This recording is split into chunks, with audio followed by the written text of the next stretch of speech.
माँ, एक दिन दुनिया का सारा सोना तो मेरा कर दूंगा माँ।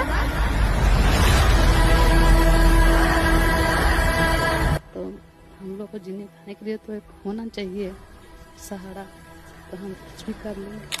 क्या क्या काम करती हैं, मजदूरी जाती हैं करने? ईटा बालू बोसते हैं, मसाला बनाते हैं, ढलाई उलाई करते हैं, मिस्त्री। क्या बोलती है आप? बोल रही थी कि अच्छा मेहनत करेंगे और आगे कुछ न कुछ कर रहे हैं। मम्मी भी बोलती है कि खेलो, अच्छा से खेलो, देश का नाम रोशन करो, अपना घर को सुधारो, मतलब हमारे आगे पीछे कोई नहीं है तो अपना एक सहारा बनो।